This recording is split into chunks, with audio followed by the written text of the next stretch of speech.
And it's time for some more math. So let's start with a little bit of vocabulary. We're going to talk about some words that are going to show up in your word problems, story problems, real world applications. I don't know, whatever you like calling them. I don't know why they call it a real world application. Nobody's ever going to be buying 387 watermelons and trying to fit them all in their car. But anyway, let's talk about our first word. Our first word is ascend. Ascend, A-S-C-E-N-D, ascend. It starts with a vowel. Our vowels are A, E, I, O, U, sometimes Y, and if you ask the right folks, sometimes W. I don't know which one your English teacher is going to be teaching you, but I'm a sometimes W kind of guy. Ascend starts with a vowel, A. Now, what was another one of our vowels? E, I, O, and U. So, what else starts with U? Up. Ascend means to go up, up, up, and away. So if you ascend the stairs, you go up the stairs. If you ascend in a hot air balloon, you go up in the hot air balloon. If you ascend in a submarine, well, you'll have to be under the water, but then you'll come up in the submarine. Now, what about the opposite of ascend? Descend. What does descend start with? If I'm not sloppy about it and make it look a little bit like a letter P, it starts with the letter D. So, descend starts with a D. D-E-S-C-E-N-D starts with a D because it means down. Well, it's kind of a coincidence that they both start with a D, but you can remember that descend means down because they both start with a D. Ascend and up both start with vowels. They're opposites.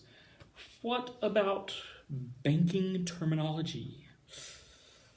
Okay, so if we're going to talk about banking terminology and talk about some of the fancy pants words that go with spending money, you'll want to know about debit versus credit. If you debit your account, your account balance will go down, kind of like with descend.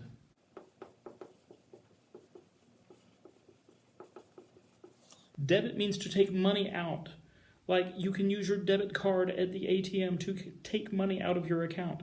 You debit card your purchases at the store and it takes money out of your account. What if you use that other card?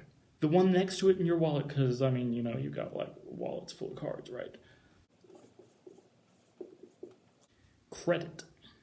If you credit your account, if you get refunded and your accounts get credited for that, if you buy something on credit or use your credit card, if you use your credit card, you're basically stretching the amount of money that you have temporarily. You have to pay it back at some point.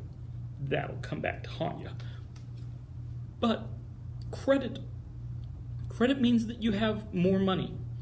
Your balance goes up.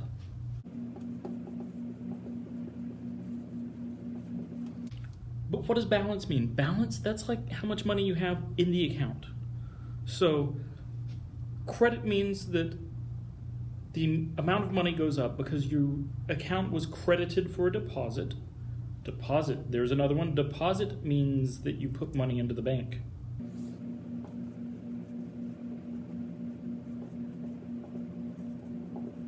So if you put money into the bank, it's a deposit.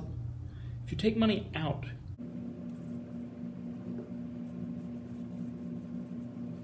withdrawal means to take something out.